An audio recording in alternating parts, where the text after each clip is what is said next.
it is time for a new month, a new theme on That's so many right. sequels. So we're really excited to get into that today. We're going to talk about our So Many Sweethearts theme of the month that you definitely saw from the episode title.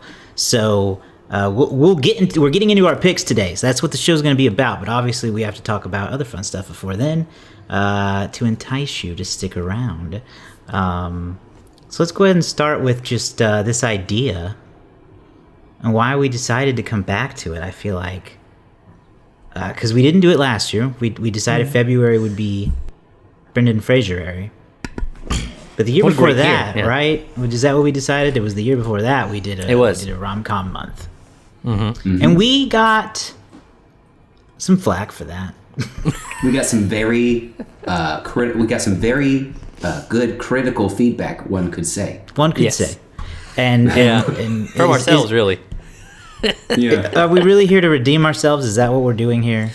Hopefully. Haven't we done it? It's also, I also think that there's a level of marketing that I'd like to think about that we put into this here.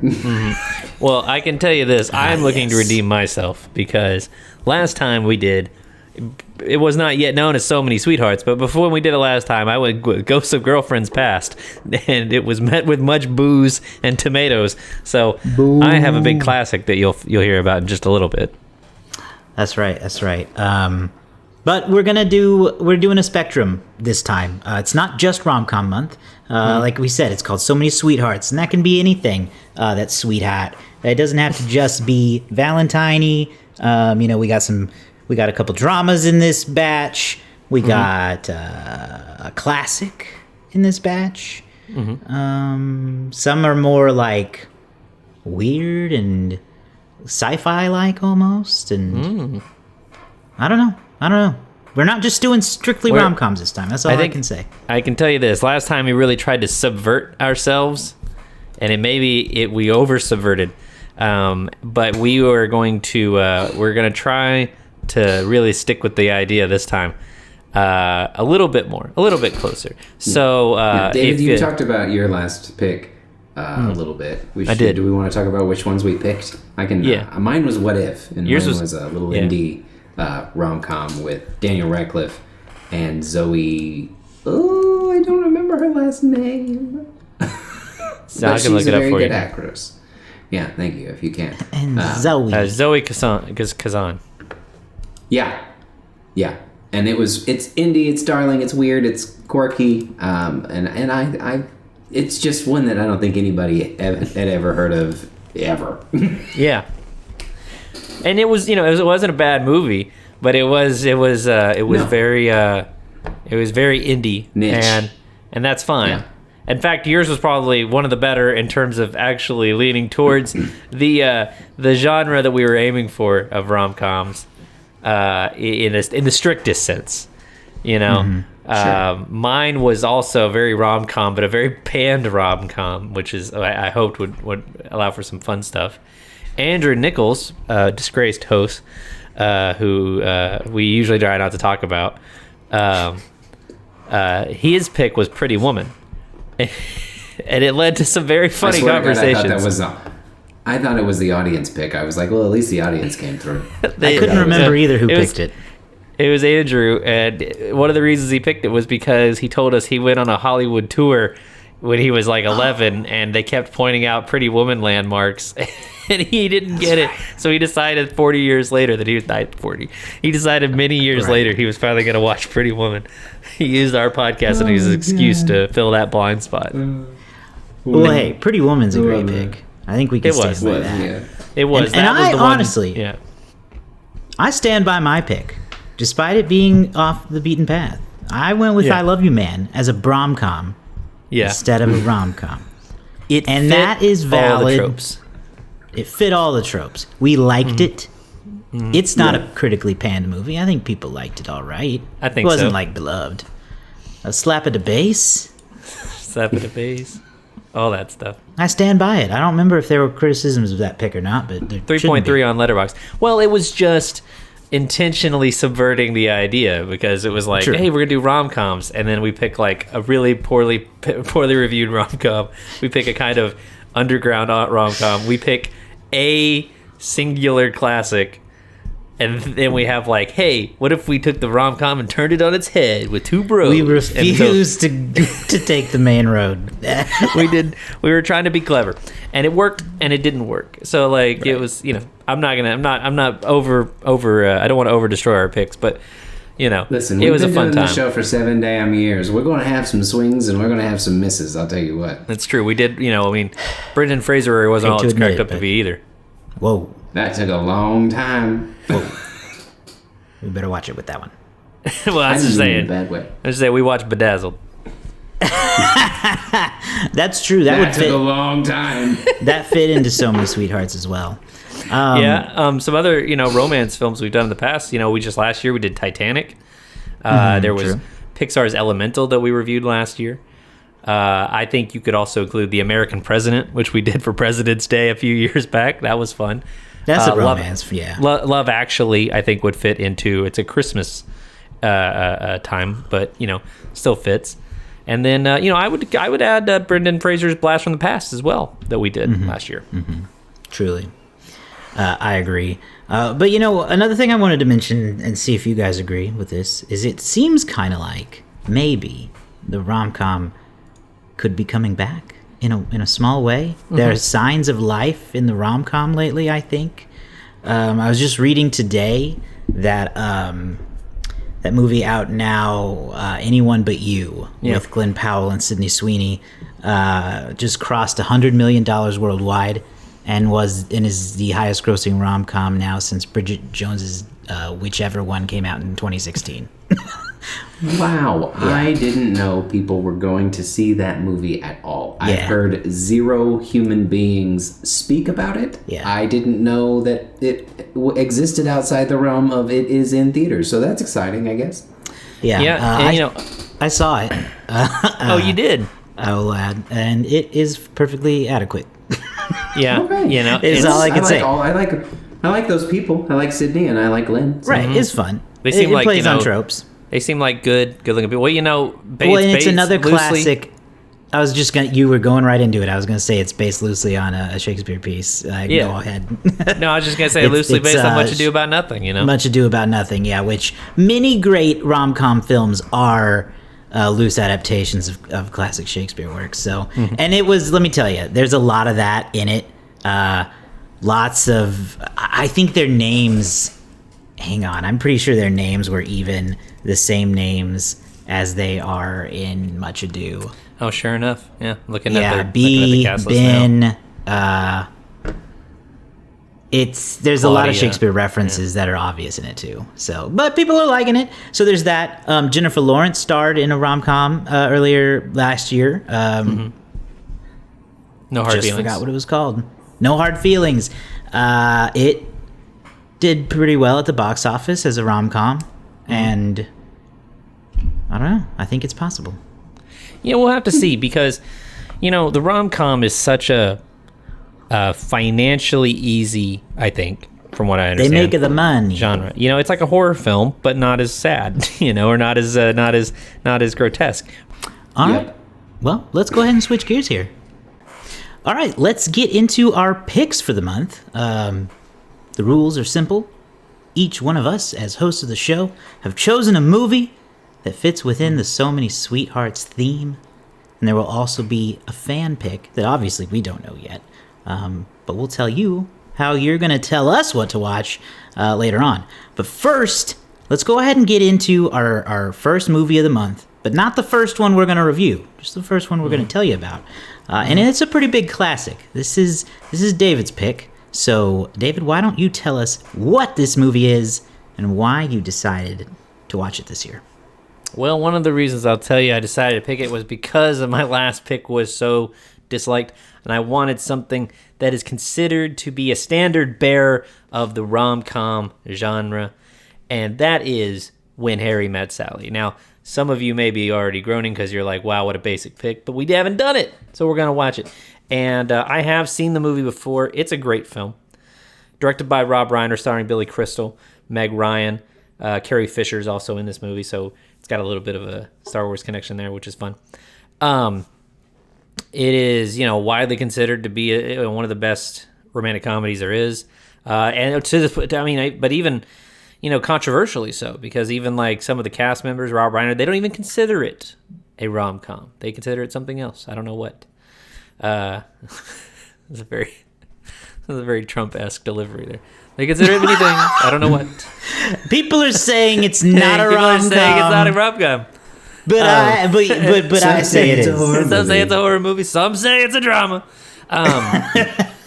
Some say it's a porno. Think about it. Anyway, and so I'll have what he's having. Oh God, we're gonna get canceled on the internet for the other. Hey, we're just having fun.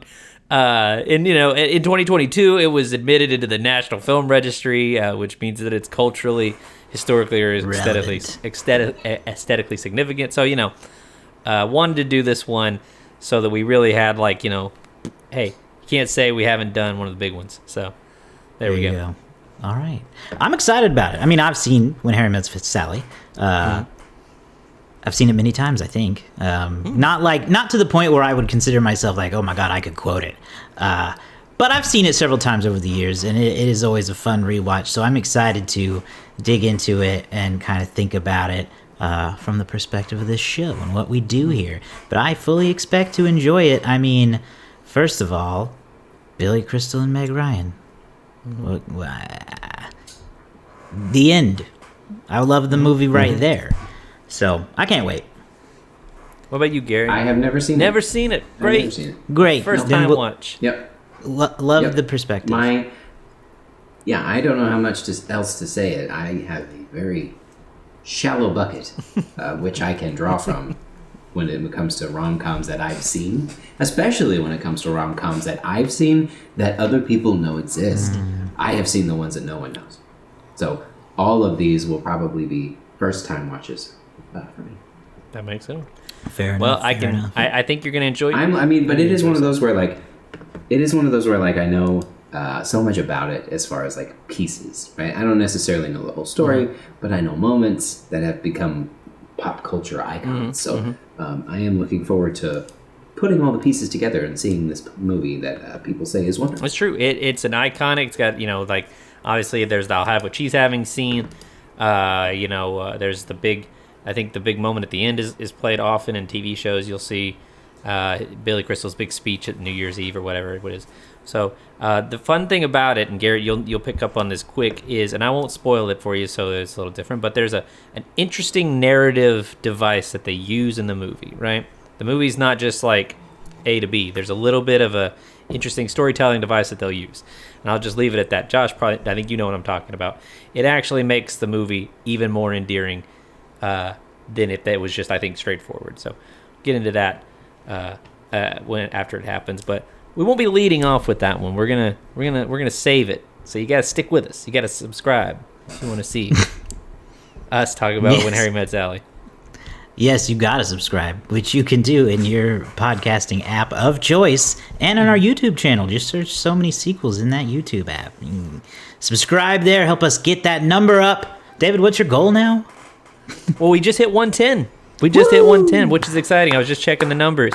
110. So that's awesome. Now we're going to try for the palindrome number of 121. Can we get to 121? That's the same backwards as it is forwards. So let's try that. That's true. That's true. You can help us. Only 11 away. Only we can get that by the end of this video. Subscribers away. We could get it by the end of the video. Do that by searching So Many Sequels in your YouTube app and subscribing to the show there so you can watch the video version if you're listening to the podcast.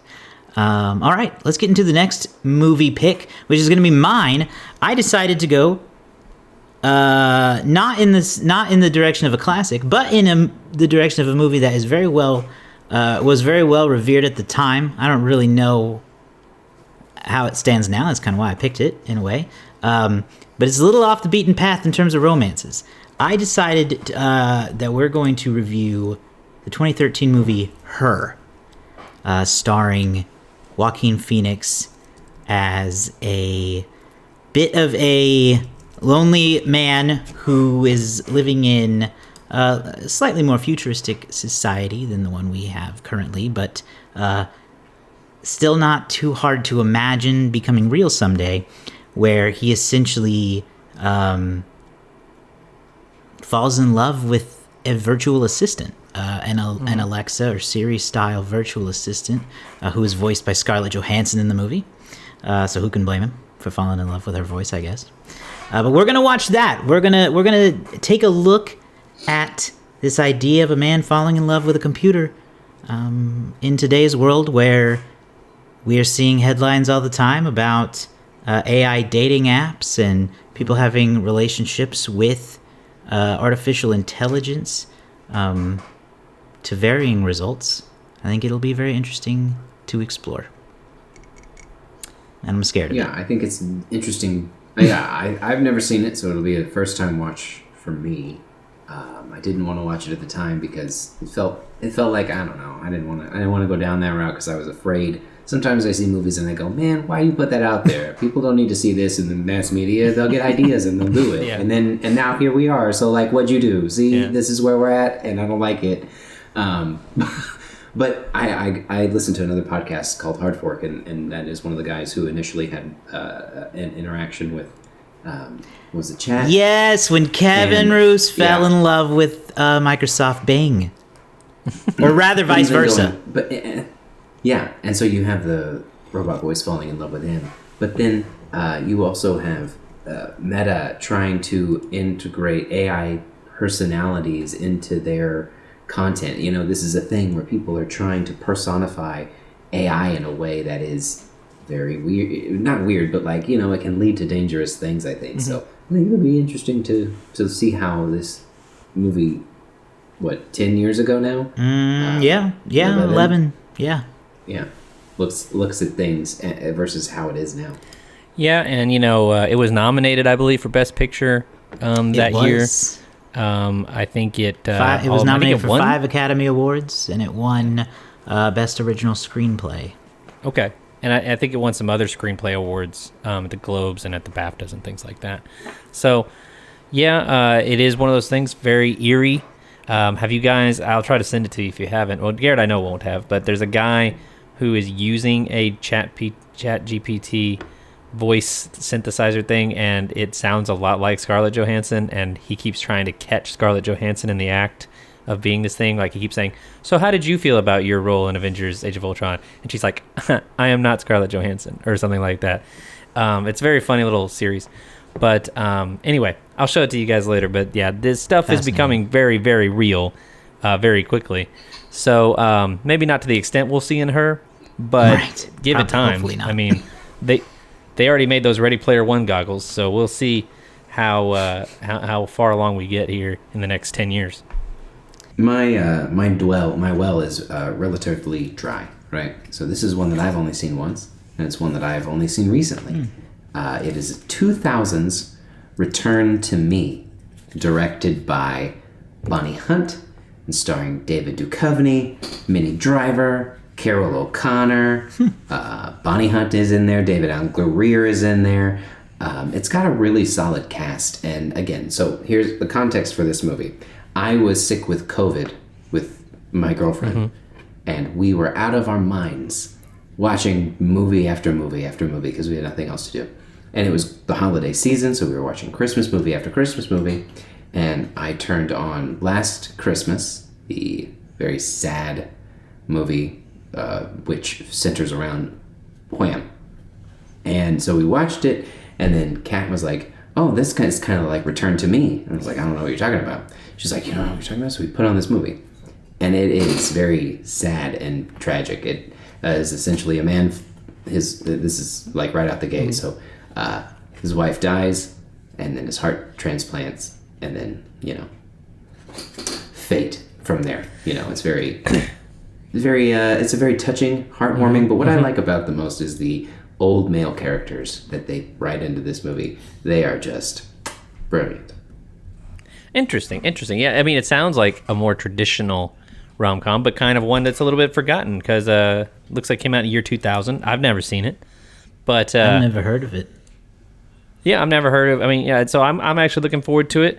I was I was nervous that we were going to have some McConaughey or we were going to have some who else was big? J-Lo, but none this year so far. I mean, the audience picks still to be determined.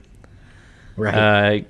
Garrett, this does lend a really weird, I feel like you and the heart, you got Return to Me, you love Crank and Crank 2, that you get some kind of car battery put in his heart or something like that. You got a thing with heart transplants.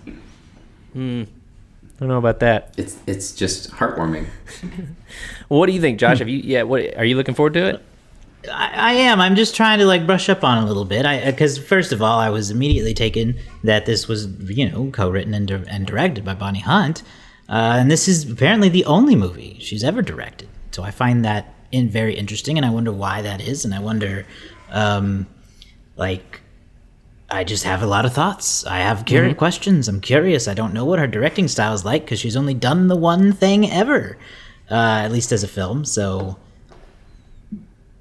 I don't know. Yeah, she's directed. And I love David Duchovny, TV, but he's think. Mulder to me, so I don't really know how to handle him in a rom-com setting. Yeah, he's still got Californication vibes for me. See, I have never watched Californication because I can't have Mulder ruined like that. Yeah. All right. Well, that should be fun, and I think we're going to lead off with that one here in about a week or so. That's right. And then finally, we're going to have, once again, an audience pick that you guys are going to help us decide. You got to do that by following us on Instagram as So Many Sequels Pod. Just search that in your app and give us a follow there. We will be posting polls in our Instagram stories. Keep an eye out for those. Vote in those. We'll be putting some of those question boxes to take some suggestions. So we're going to have a lot of fun ways to interact and get some ideas and settle on what the 2024 fan pick of So Many Sweethearts is going to be. So again, that's So Many Sequels Pod at Instagram. All right, that's going to do it for us, I think, right? I mean, that's the month. Real quick, get out kind of episode. We don't want to waste your time because we got a whole month to talk about these movies, so we're not going to talk about them today. But we did want to let you know what they are. Watch them with us. Yeah. Bingo, gives you a chance to watch them with us, which you can do even easier if you join our Patreon.